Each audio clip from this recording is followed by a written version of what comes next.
New week, new worlds to crash into.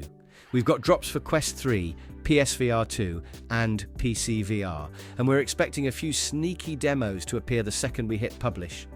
I'll run you through the quick hit must-plays, what modes to try first, which settings to tweak, and where co-op gets spicy.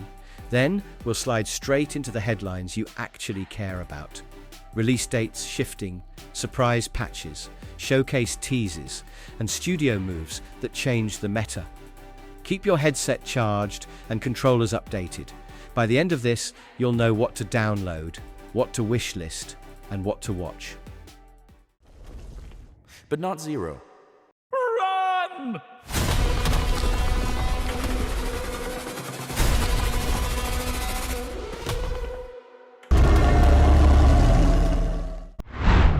Into Black. Landing. August 28th, 2025 on PCVR and PSVR 2. This one's right around the corner, and we're expecting a proper strap-in for a night kind of launch. You play deep space scavenger Ben Mitchell with a well-meaning droid sidekick, crash-landed on a hostile alien world. The loop sounds tight. Push into pitch-black tunnels, mine rare resources, fend off creatures, and haul your loot back to upgrade gear and patch up the ship. You can expect varied biomes, magma chambers, flooded caverns, twisting nests, and a fully voice-acted campaign that leans into mystery and atmosphere. Combat looks punchy with a spread of weapons, and co-op for up to 3 friends turns every expedition into a light and shadows dance, where covering angles actually matters. On PC, we're expecting the best look and feel, remastered cave geometry, richer textures, and dynamic real-time lighting that makes your torchlight a gameplay tool, not just a vibe. Granular settings for render scale, shadows, and more should let us tune performance to taste. When you want a break from the campaign, Singularity adds PvE chaos for up to 12 players. Alliances of convenience, a shrinking labyrinth, and the eternal question of whether to grab one more stash before the exit. Mark the date. This feels built for late-night runs.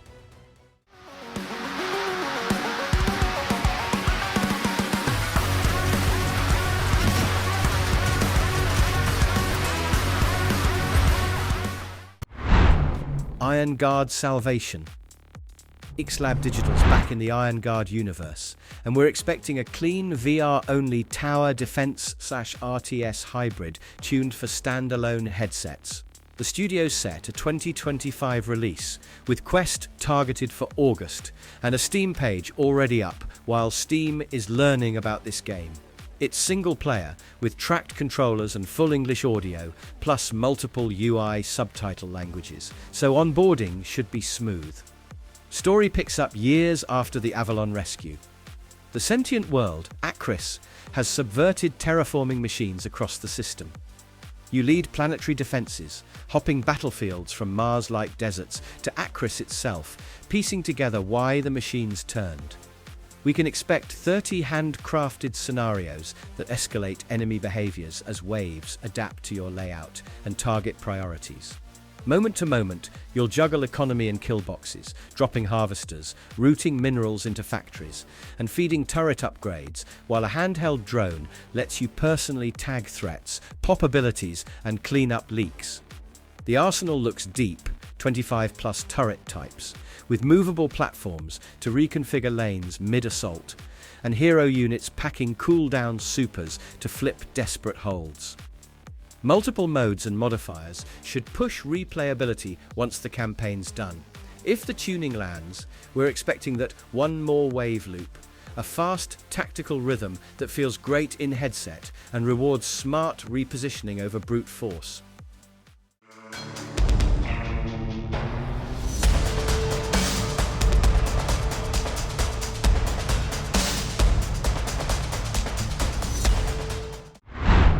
Ultrashot Kill Protocol VR.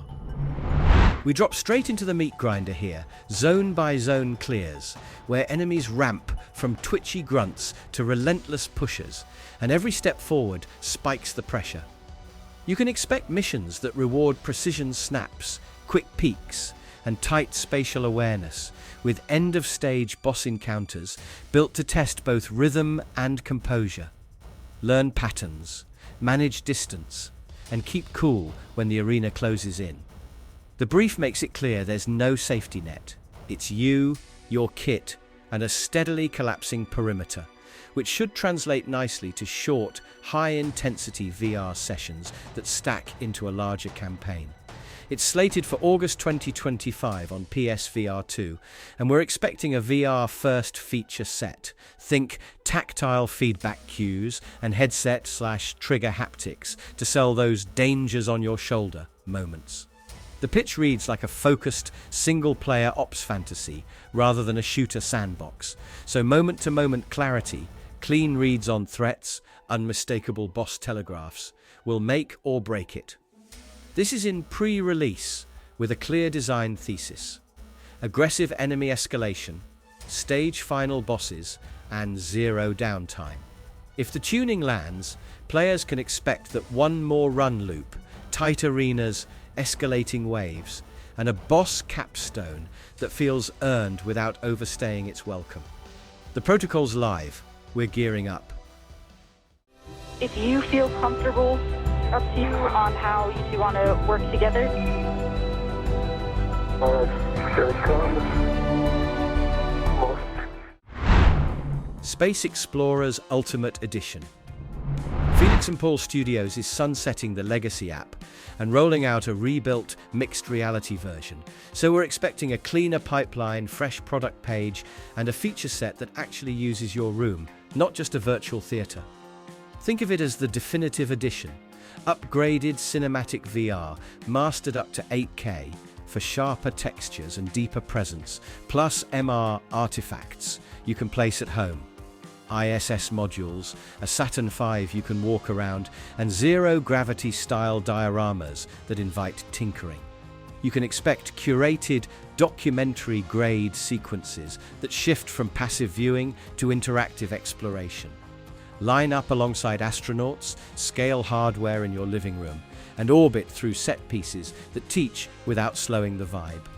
The new chapter, Mission to the Moon, follows humanity's return via Artemis, perfect for bite-sized sessions that still feel big. And if you just want to watch, the Space Explorers Cinematic Library remains free on MetaQuest TV. This one is coming out in August 2025 on Quest, with the Coming Soon campaign having kicked off during Space Week in early May. We're expecting the new store page to let you wishlist and auto-pull the improved build at launch. Bottom line, science class wonder, living room scale. That wraps our Coming This Week picks. Now let's pivot to the big VR headlines. From surprise reveals to release shifts and studio updates, here's what's breaking in VR right now. Total chaos brings brooding horror to PCVR.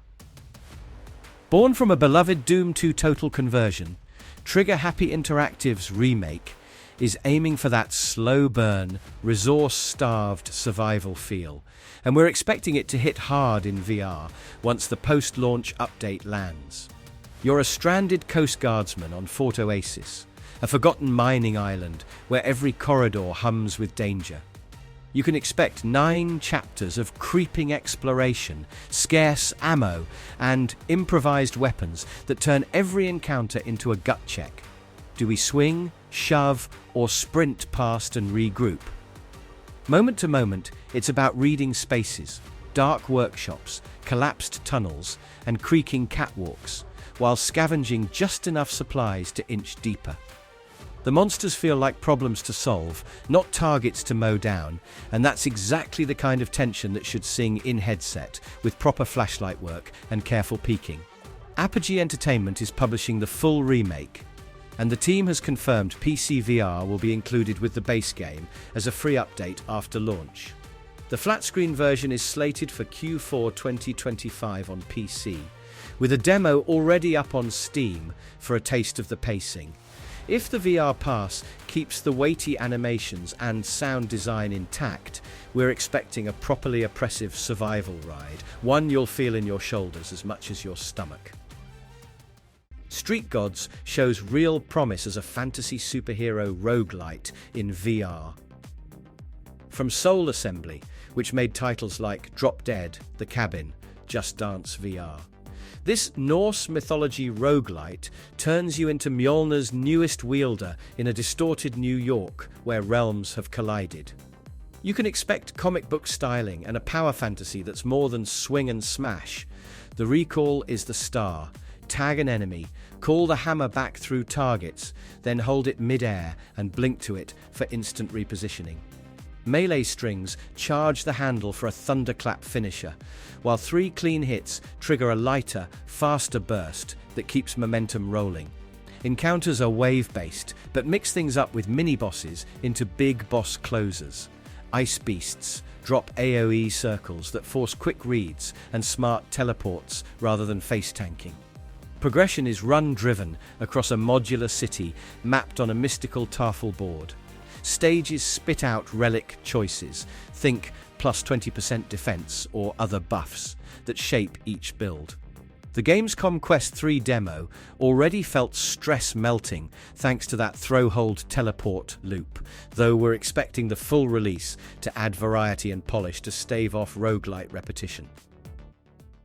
VR MMO Ilysia goes F2P across Quest and Steam. Big shift here. Ilysia has moved from paid to free-to-play, and we can expect that to turbocharge population and party finding. You can jump in on Quest or Steam and play through the live launch slice up to level 16 across the first full region, Levea, without spending a cent. It's a smart on-ramp, new players get a proper look at the loop, and veterans keep right on adventuring without disruption. For Day 1 explorers, you can expect standard VR MMO comforts, questing, leveling and social play, anchored to that Levea zone, with a clean runway to experiment with builds and group roles before things scale up. Progress should feel bite-sized enough for headset sessions, while still nudging you toward dungeons and bigger encounters as you approach the cap of this free tier. On the community side, Team 21 Studios tossing long-timers a Founders Pack as a thank you. An exclusive glider with a distinct look, a displayable title, and unique cosmetics. Given the genre's rocky history in VR, a frictionless entry feels like the right call. We're expecting more organic hubs, livelier queues, and healthier economies as a result. If you've been MMO curious in VR, this is the lowest effort way to see whether Ilysia's world hooks you. Marvel's Deadpool VR delivers sharp, satisfying combat so far. From what it looks like with Marvel's Deadpool VR at Gamescom, the combat feels great. The game uses a comic-style look that fits Deadpool perfectly. You get 2 katanas on your shoulders, pistols on your hips, and a grappling hook on your back. Pull an enemy with the hook, slice with a katana, or drop kick enemies off ledges. It all feels fast and fun. There's a story beat with Lady Deathstrike and the villain Mojo, and watching your arms grow back in VR is weird in a good way. A special meter slowly fills as you fight. Press X to use Mojo-fied powers. Gambit's cards hit hard and help finish tough enemies. You also earn Mojo Bucks by completing small challenges with funny on-screen chat reactions. Still, the action is smooth on Quest 3, and the visuals look great in motion. Performance on Quest 3 impresses. The art sings in motion. If the campaign sustains this energy, we're looking at a legit VR superhero brawl. Marvel's Deadpool VR hits Quest 3, 3S on November 18th, this year worldwide. That's all for this week's launches, and the headlines are sure reshaping our calendars. We are expecting patches to land, dates to shuffle, and a couple of stealth demos to pop up, so if something juicy breaks after we hit stop, I'll pin it below. Tell me what you're booting first, and which news story changed your plans. I'll drop my own picks in the comments.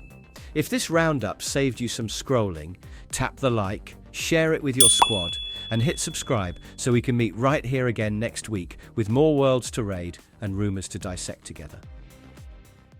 This doesn't change what you left behind. The pain, the voices, every choice you've made. Strange how fragile truth becomes.